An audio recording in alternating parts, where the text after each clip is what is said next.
할렐루야. 오늘 참 좋은 날입니다. 하나님은 항상 우리 예배를 가장 유심히 보시고 또 우리 예배를 통하여 더없이 행복해 하시고 겁족해 하실 줄로 믿습니다. 이 시간 하나님께는 영광이요, 우리 모두는 하나님이 안겨주시는 그 평안과 그 행복을 우리 모두가 충만히 받아서 한 주간도 일상 속에서 천국을 침노하고 그 하나님의 나라의 복을 누리며 많은 사람들에게 복음을 전하는 우리 모두가 되기를 주의 이름으로 축원합니다. 우리는 지난 주일에 예수님께서 산상에서 해와 같이 영광스럽게 변화되어진 그 모습을 말씀을 통하여 영의 눈으로 우리가 보게 되었습니다. 그 당시 베드로는 그 광경을 바라보고 주님, 여기에 초막셋을 지어서 하나는 주님을 위하여, 하나는 모세를 위하여, 하나는 엘리야를 위하여 짓고 여기에 머물고 싶습니다 하는 베드로의 더 없는 소망을, 자기 바람을 알렸죠. 결국 주님은 그곳에 머무는 것이 아니라 제자들을 데리고 그 영광스러운 변화된 그 산에서 산 밑으로 제자들을 데리고 내려오시는 예수님을 우리는 바라볼 수가 있습니다. 예수님이 왜 산 밑으로 내려가셨느냐? 그것은 바로 예수님이 이 땅에 오신 것은 그 변화산상에서 베드로가 또 바라는 것처럼 거기에서 영광을 누리며 거기에 안식을 누리는 이를 위해서 주님이 이 땅에 오신 것이 아니라는 겁니다. 주님은 제자들을 데리고 예수님이 이 땅에 오신 궁극적인 목적, 그 목적을 이루기 위해서 결국 산 밑으로 주님이 내려가시는 겁니다.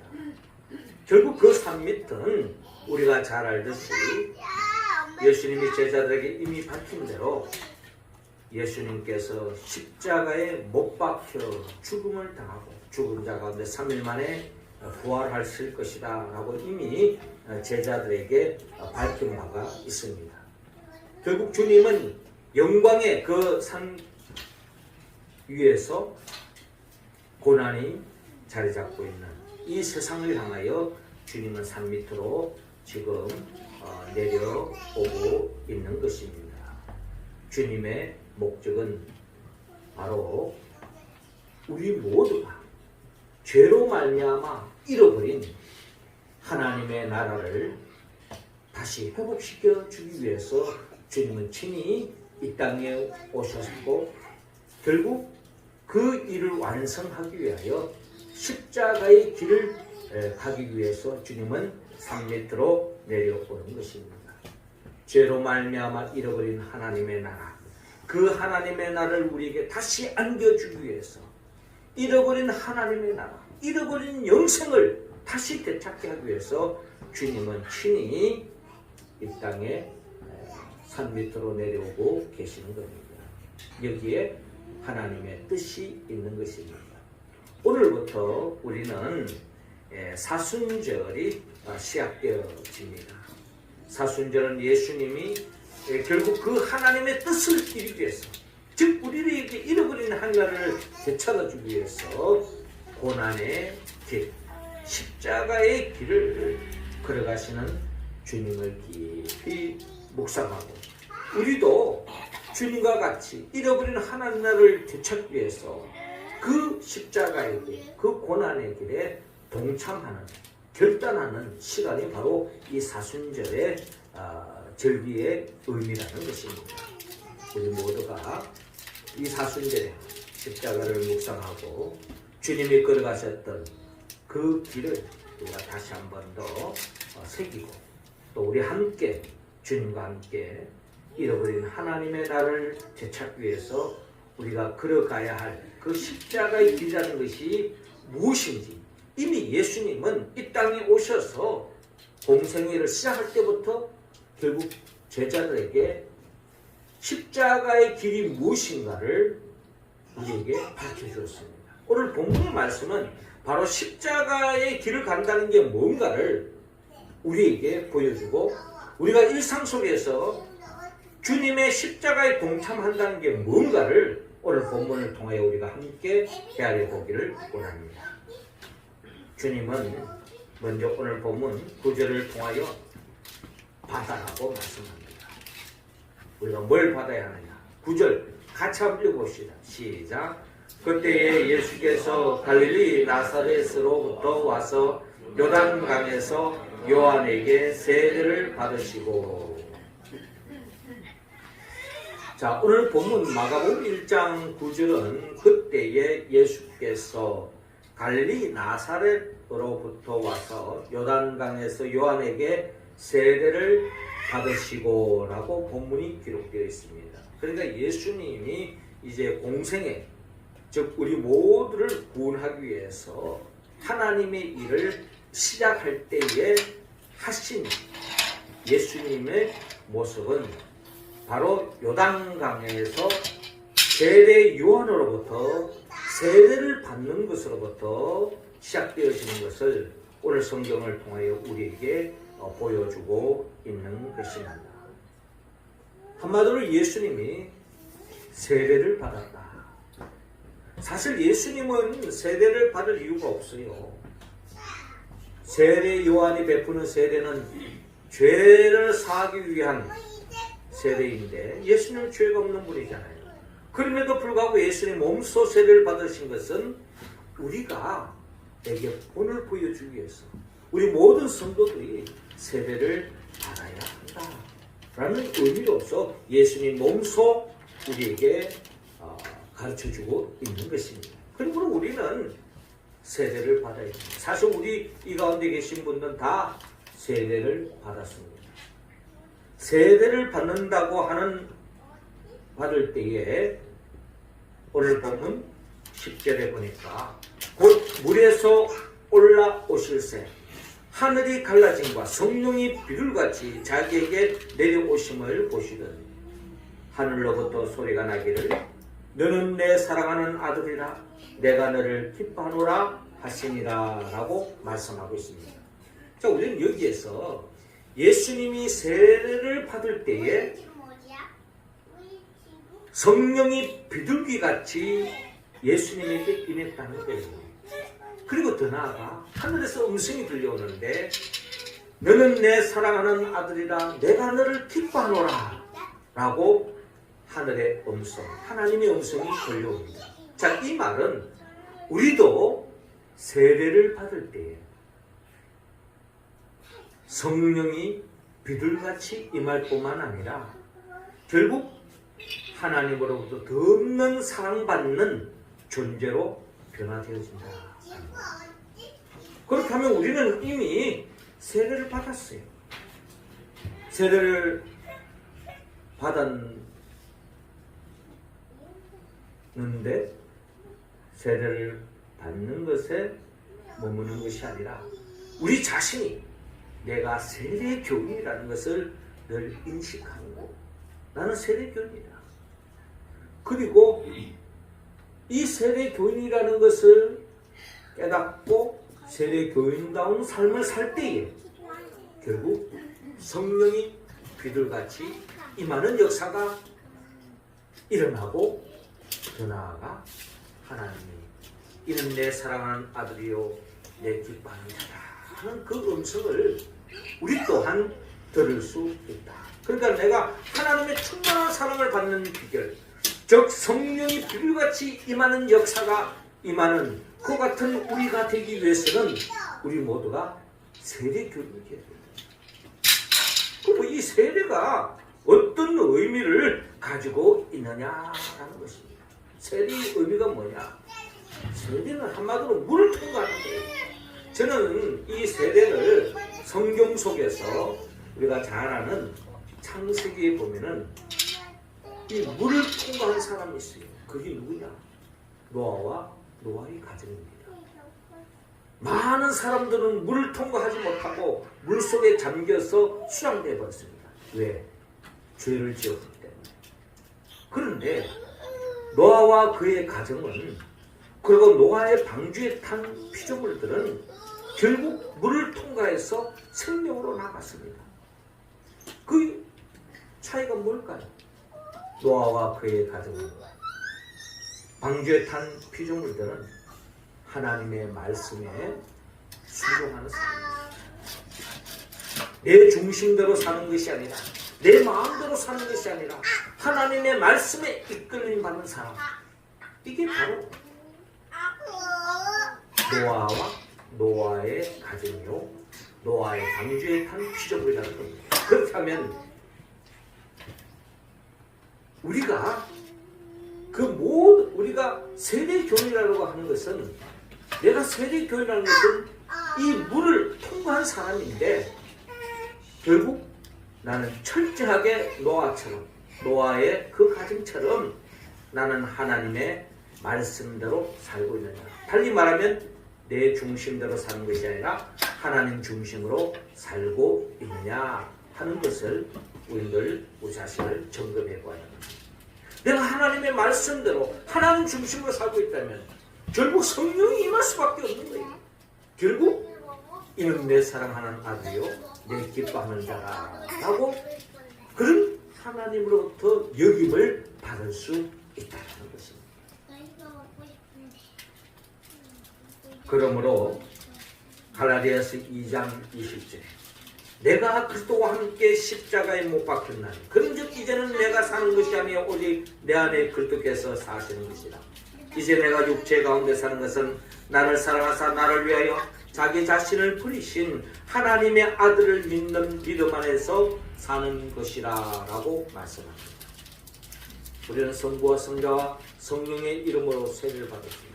주님과 같이 우리는 세례를 받았습니다. 우리는 철저하게 주님과 함께 이 십자가에 동참하고 나 자신을 죽이고 하나님 중심, 예수 그리스도 중심의 삶을 살아갈 때에 우리 모두는 진정 성령이 임하고 하나님의 일을 감당하시고, 이로 인하여 이는 내 사랑하는 아들이요 내 기뻐하는 자다라고 칭함을 받는 우리 모두가 될 줄 믿습니다. 이 칭함을 받는 진정한 물을 통과하는 세례교인의 삶으로 나아가는 우리 모두가 되기를 주의 이름으로 축원합니다. 우리는 지난 주간에 사사기 말씀을 읽었어요. 사사기의 그 엄청난 혼돈의 역사, 엄청난 환란의 역사, 이것은 사사기 21장 25절에 이렇게 그 원인을 밝히고 있습니다. 그때 이스라엘에 왕이 없으므로 사람이 각기 자기 소견에 오른 대로 행하였더라.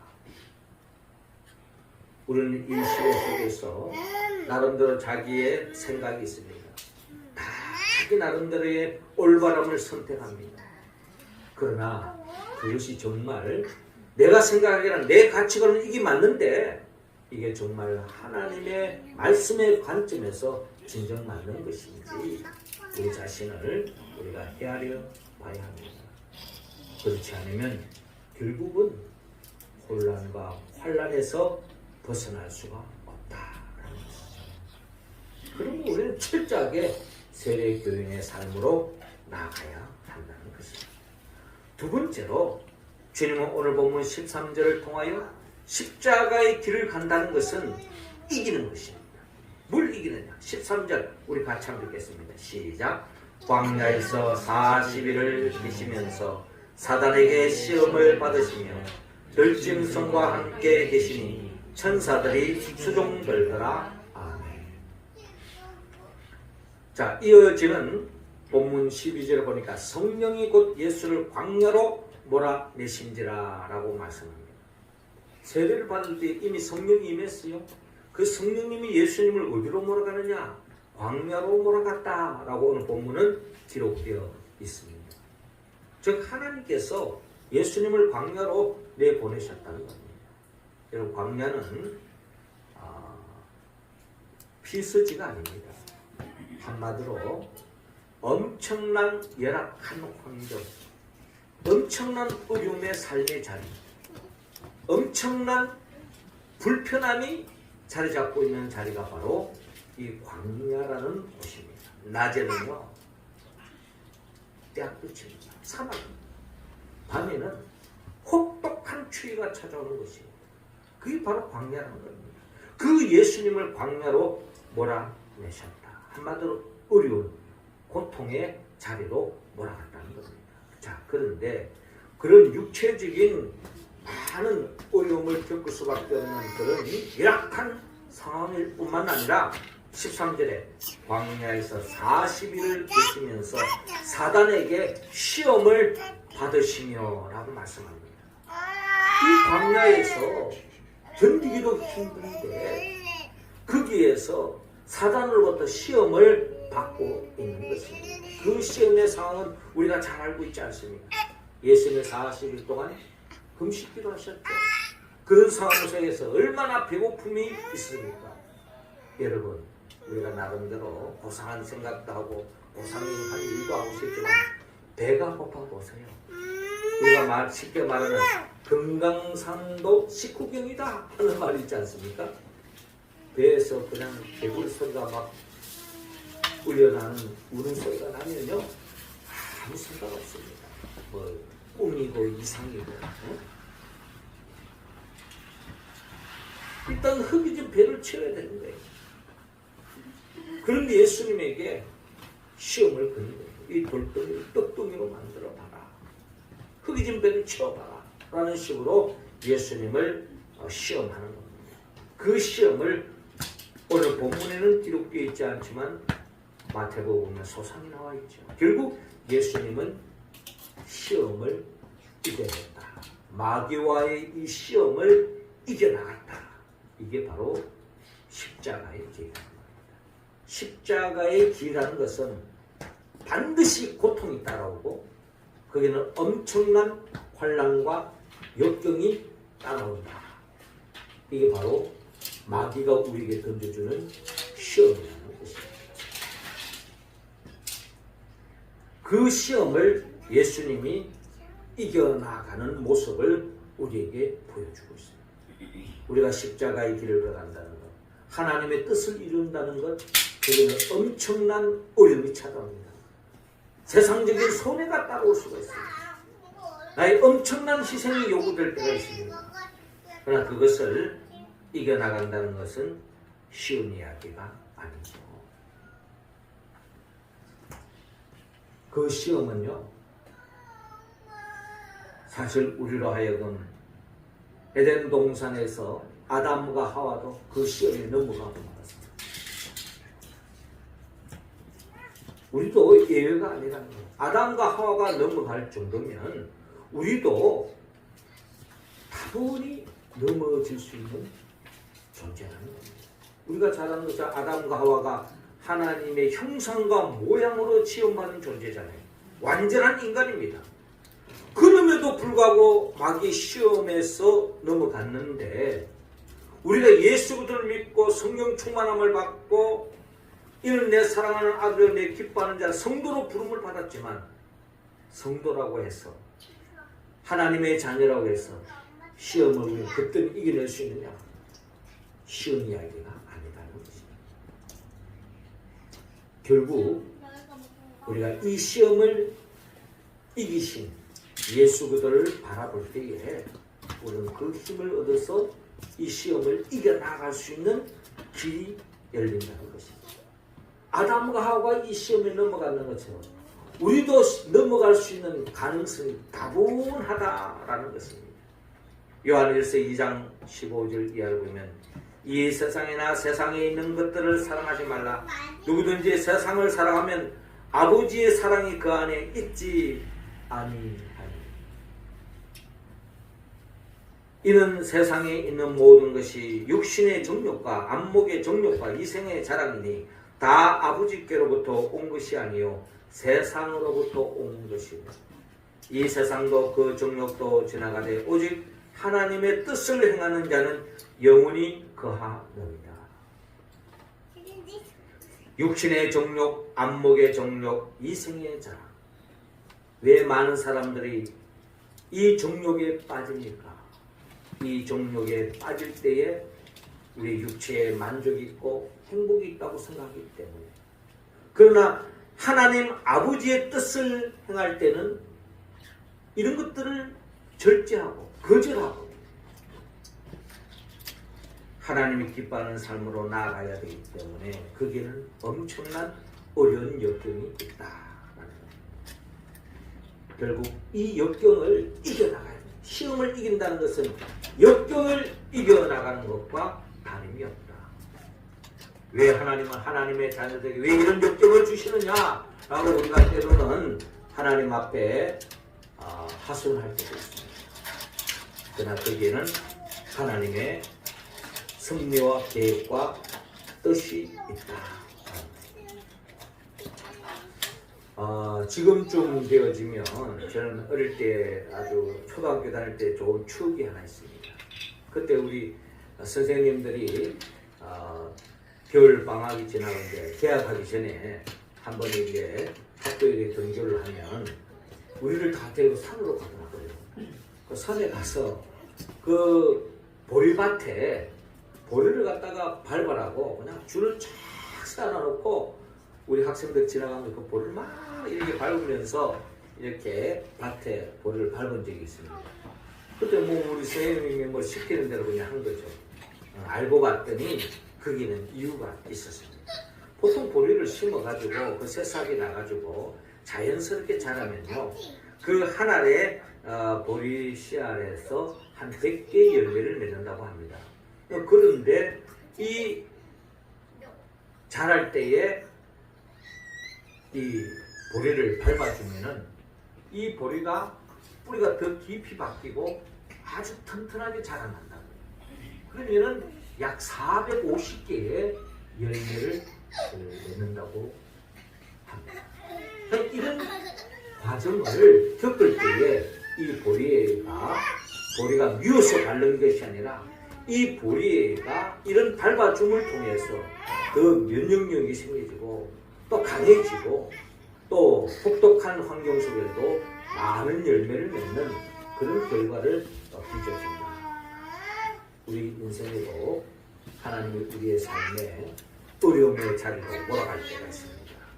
우리가 미워서는 하나님의 사람에게 이런 혹독한 어려움을 줄 때는 하나님의 놀라운 섭리와 계획과 뜻이 있는 줄로 여러분 믿으시기 바랍니다. 욥도요. 그 하나님 앞에 온전했던 욥도 엄청난 환난과 역경이 있었습니다. 그러나 욥은 믿음이 있었습니다. 우리가 잘 아는 욥기 23장 10절에 나의 가는 길을 오직 그가 아시나니 그가 나를 단련하신 후에는 내가 정금같이 나오리라. 이게 우리의 고백이 되어야 될 줄로 믿습니다. 믿음의 사람도요. 사고를 당할 수 있습니다. 환난을 당할 수가 있습니다.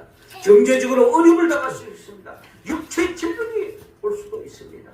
엄청난 관계 속에서의 아픔이 찾아올 수가 있습니다.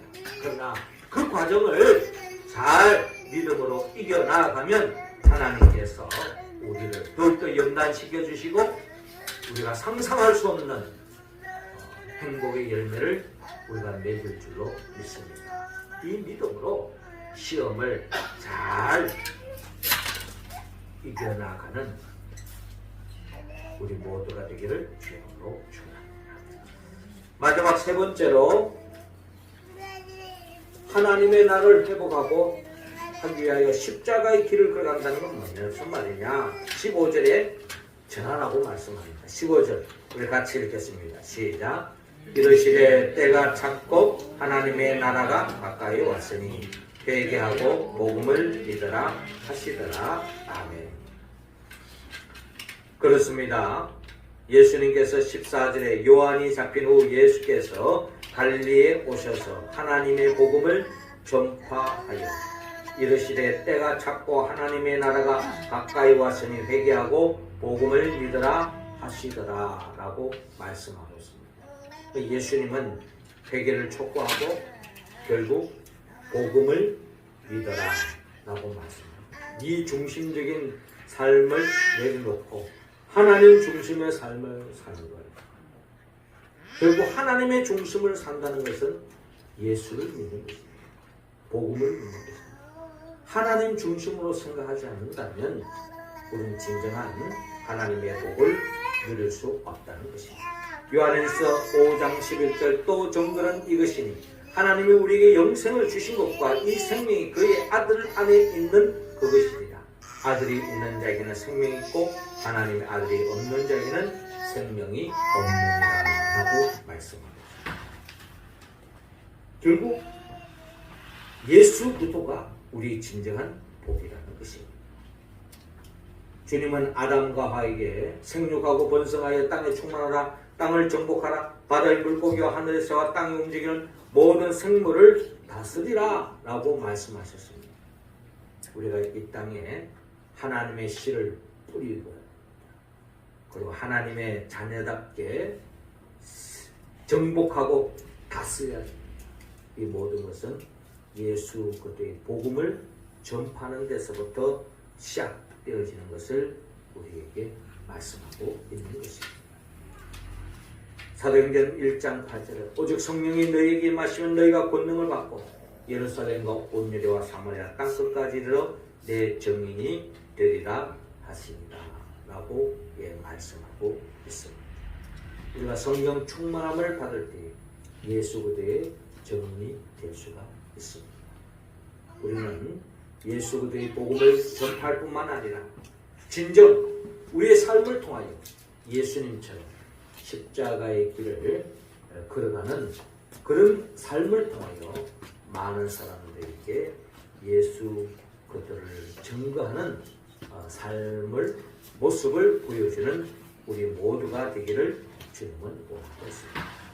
사도행전 20장 24절에 나의 달려갈 길과 주 예수께 받은 사명 곧 하나님의 은혜의 복음을 증언하는 일을 마치려 하면은 나의 생명조차 조금도 귀한 것으로 여기지 아니하노라 라고 말씀하셨습니다.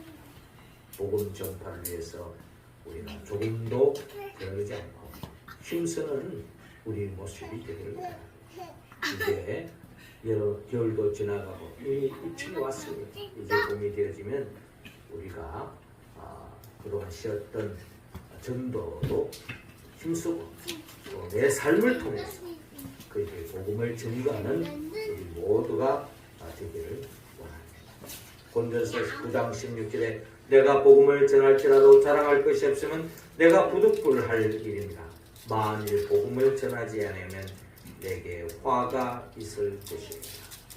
복음을 전하는 것은 우리 믿음의 사람의 선택사항이 아닙니다.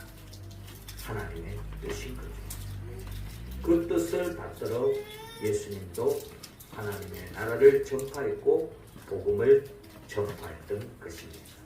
때가 찼고 하나님의 나라가 가까이 왔으니 회개하고 복음을 믿어라 라고 하는 이 주님의 음성을 우리 마음에 새기고 또 우리가 그 주님의 명령에 순종하여 예수를 믿는 우리들도 이 복음을 전파하는 앞장서는 우리 모두가 되기를 주님으로 축원합니다. 사랑하는 성도 여러분, 주님은 우리 모두가 주님의 이 땅에 오신 목적대로 우리도 그 목적에 동참하기를 원합니다. 잃어버린 한 나라를 회복하는데 함께하기를 원합니다. 그 일을 감당하기 위해서는 먼저 세례를 받아야 합니다. 두 번째로 시험을 이겨야 합니다. 그리고 복음을 전파해야 합니다. 우리가 이 말씀에 온전히 응답할 수 있는 길은 성령의 도움이 없이는 할 수 없습니다. 성령은 예수 그리스도의 영입니다. 예수님이 누구입니까? 예수님은 우리를 위하여 천지 만물을 창조하시고 나를 위하여 친히 인간의 몸을 오셨고 우리를 위하여 친히 십자가에 못 박혀 죽으시고 부활하시고 성천하시고 지금도 하나님 보호자 앞에서 우리에게 성령을 주시기를 기뻐하십니다. 우리 모두가 성령의 충만함을 받아서 교회를 중심으로 오늘 우리에게 주신 그 말씀을 응답하며 나아갈 때 가까운 훗날에 주님은 친히 재림하여 오셔서 우리 모두를 새하늘과 새 땅으로 이끌어 주실 줄로 믿습니다.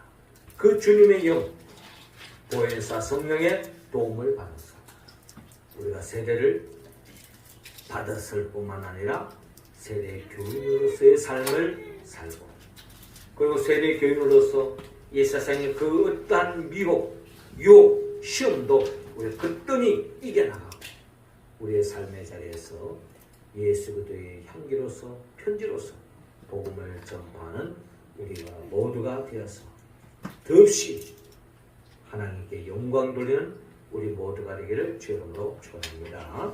기도드리겠습니다. 하나님 아버지, 이 시간 우리 한 사람 한 사람 성령의 기름을 부어주시고 성령 충만하여 진정 세례를 받음으로 머무는 것이 아니라 세례를 받았기에 세례 교인으로서의 삶을 살게 하여 주시고 이 세상의 그 어떠한 마귀의 시험도 이겨나가게 하여 주시옵소서. 우리가 전국적으로 복음을 전파하여 하나님의 나라를 회복하는 데 동참하는, 참여하는 우리 모두가 되게 하여 주옵소서. 예수님의 이름으로 기도하옵나이다. 아멘.